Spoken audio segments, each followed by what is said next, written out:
high school, junior high school, me, 8, Snoop Dogg and Warren G, we went to school together. And we used to battle, we was bit by that Run DMC bug and Lottie Dottie by Dougie Fresh and Slick Rick and all that. And not mimicking them, but, speaking from a West Coast point of view, our school was like Crush Groove on the West.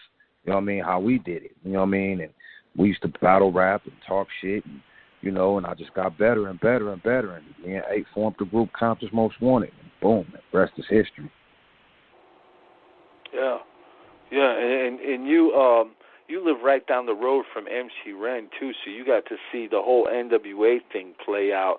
What was that like for you to witness? Oh, man, I was like I say, my school was like Crush Groove, so that was my secret weapon. I could come home and Ren stayed right across the street, or he'd be right across the street. And, he'd come from off them tours, he'd be right across the street, checking out my raps and, just fucking with me as a kid, And I'll be asking him about different things and, he telling me about his tours and all that. And I used to jump in the van with him and Eazy and, ride around town and kick it, and me and 8 used to jump in the car with Ren and, we just had a good old time back in them days when he had time, And, when it was time for me to do production, when I took that more serious, he gave me my first break for this production. I was already rapping through the CMW and all of that, but he gave me my first break, my first shine, and we did a song called, what was it? It was on the last album he did on Ruthless for Life. It was called Shot Caller.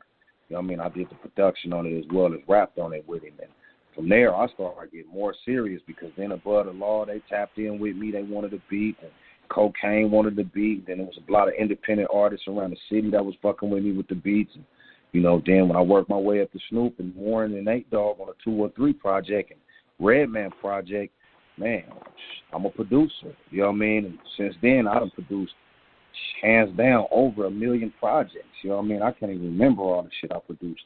I'm more of a producer than a rapper these days. Yeah. Oh, yeah, definitely, man. Yeah, there's no stopping, no quitting Cocaine. The longevity is ridiculous. When did you come across, him and Above the Law? Because you was putting out music right at the time they was dropping music. Did you know them? We all toured together. Me and 8, as Compton's Most Wanted, we toured with, Above the Law, which was KMG, rest in peace, my homeboy, and Code 187. Total Chaos Gomac at the time.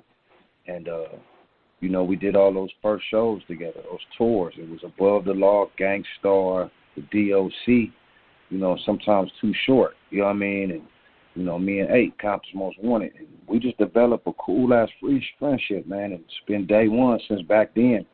And, Cocaine slid in, from the Ruthless standpoint, and we was just almost it was always a mutual respect, always a mutual respect for each other. We just bonded, man. You know what I'm saying? And, God takes his toll on us. You never know where you might end up. We end up in a group together called the Dirty OGs. That's my brother from another mother, Cocaine. Shout out to Above the Law, KMG, rest in peace from the homeboys. Yeah. Oh, yeah, definitely, man. Rest in peace to KMG. He had one of the most unique voices in hip-hop. And so did Cole 187. I think that's what made them such a dope group. They had their own flow, their own style, and them dudes are pioneers for sure. And just as well as they are, so are you, man. You and 8, you guys put shit down back in the 80s.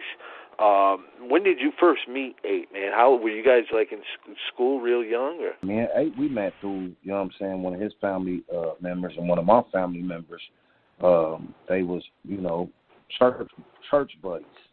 And, he stayed on one side of Compton, I stayed on the other side of Compton.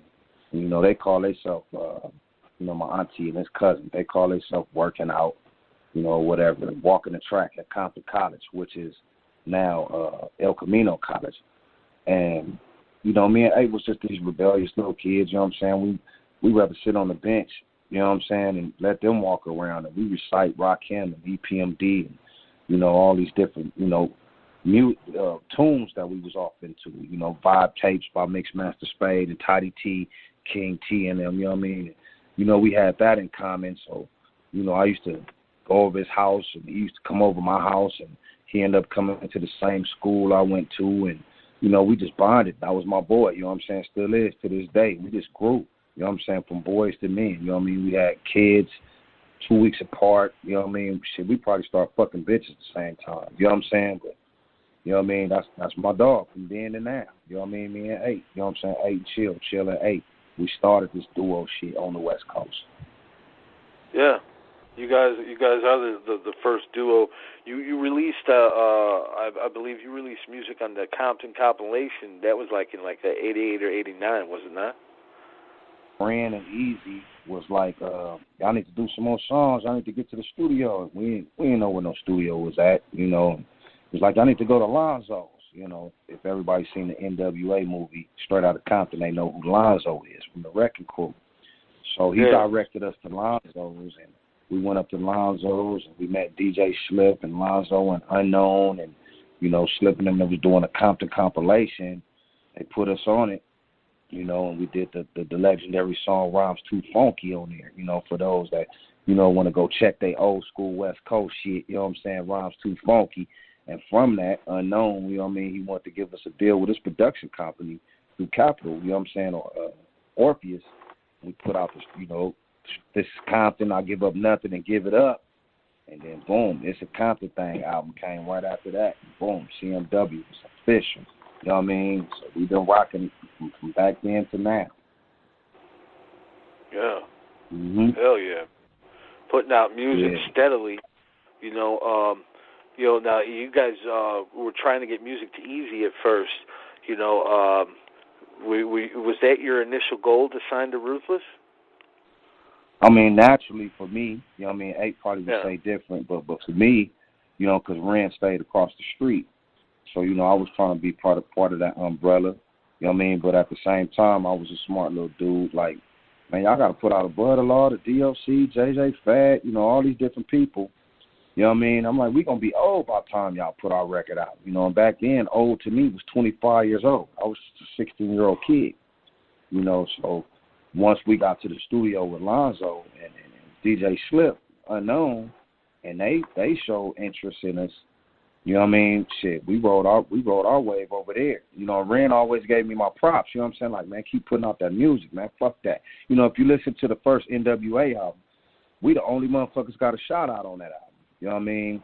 On that one song, Something Like That, Ren and Trey at the end of it, you know, Ren say, hey, I want to give it up to my homeboys from CMW. That was just part of our inspiration and motivation back then. You know what I mean? Like, man, y'all keep doing y'all thing. We was like baby NWA from my eyes, you know what I mean? But once we got off into ourselves, you know what I mean, we was just CMW, you know what I mean, Compton's Most Wanted, you know what I mean? And we got love for NWA. We got love for King T and Ice-T and Tidy T and Spade, but we want to stand on our own, you know what I mean? And that's what we end up doing, you know what I mean, standing on our own, and we became Compton's Most Wanted, 8 and Chill.